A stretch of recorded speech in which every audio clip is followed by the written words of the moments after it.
Hello বন্ধুরা, West Bengal police, Kolkata police ও PSC ক্লার্কশিপের জন্য জিকের যে সিরিজটি চালু করেছিলাম, এটা তার দ্বিতীয় সেট।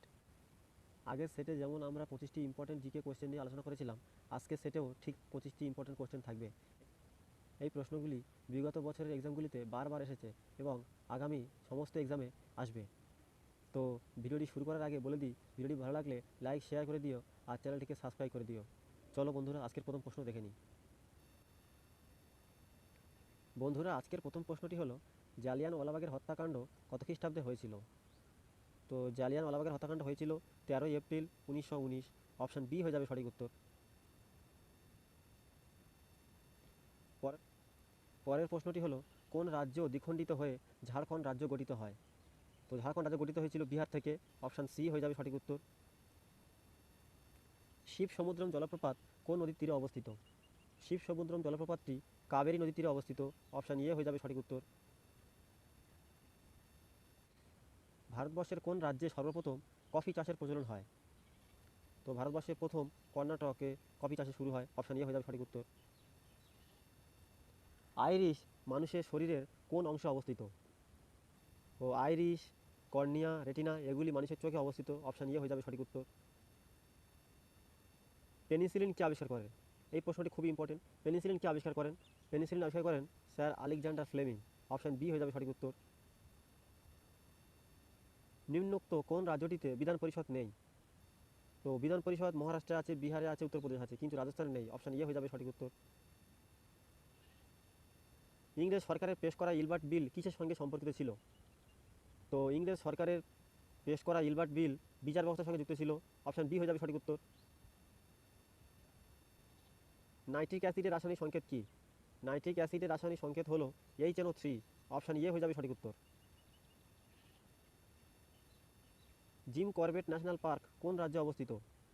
তো জিম করবেট ন্যাশনাল পার্ক, যেটিকে বর্তমানে রামগঙ্গা ন্যাশনাল পার্ক নাম দেওয়া হয়েছে, এটি উত্তরাখণ্ডে অবস্থিত। অপশান বি হয়ে যাবে সঠিক উত্তর।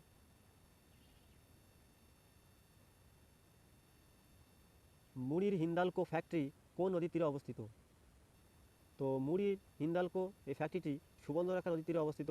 অপশান বি হয়ে যাবে সঠিক উত্তর। শব্দের প্রতিধ্বনির কারণ কি? তো শব্দের প্রতিধ্বনির কারণ হলো শব্দের প্রতিফলন। অপশান বি হয়ে যাবে সঠিক উত্তর। বুল অ্যান্ড বিয়ার এই শব্দ যুগলটি নিম্নলিখিত কিসের সঙ্গে সম্পর্কিত?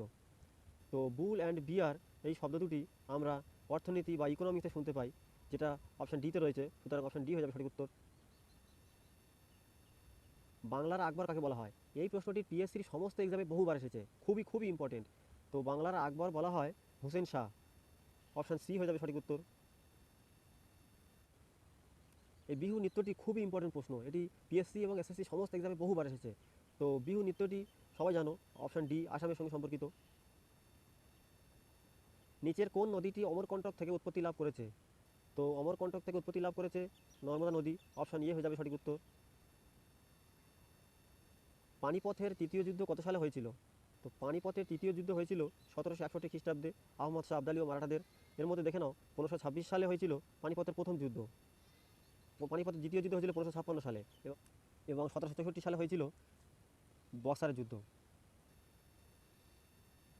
কোন ধারাকে আম্বেদকর সংবিধানের আত্মা বলেছিলেন? ডক্টর বি আর আম্বেদকর আর্টিকেল 32 কে সংবিধানের আত্মা বলেছিলেন। অপশান বি হয়ে যাবে সঠিক উত্তর। হ্যারড ডোমার মডেল কোন পঞ্চবার্ষিকী পরিকল্পনার সঙ্গে যুক্ত? হ্যারড ডোমার মডেল প্রথম পঞ্চবার্ষিকী পরিকল্পনার সঙ্গে যুক্ত। অপশান এ হয়ে যাবে সঠিক উত্তর। এবং দ্বিতীয় সঙ্গে যুক্ত ছিল মহানবী মডেল। নিচের কোনটি সাধারণ লবণের উৎস? সাধারণ লবণ যাকে সোডিয়াম ক্লোরাইড বলা হয়, এই লবণের উৎস হলো অপশান বি হ্যালাইট। অষ্টাঙ্গিক মার্গ কোন ধর্মের সঙ্গে সম্পর্কিত? অষ্টাঙ্গিক মার্গ বৌদ্ধ ধর্মের সঙ্গে সম্পর্কিত। অপশান ডি হয়ে যাবে সঠিক উত্তর। অযোধ্যা শহরটি কোন নদীর তীরে অবস্থিত? অবস্থিত তো অযোধ্যা শহরটি সরিউ নদীর তীরে অবস্থিত। অপশান সি হয়ে যাবে সঠিক উত্তর। টর কিসের একক? টর হলো চাপ বা প্রেসারের একক। অপশান এ হয়ে যাবে সঠিক উত্তর। রাজ্যে রাষ্ট্রপতি শাসন জারি করার কথা কোন ধারায় বলা হয়েছে?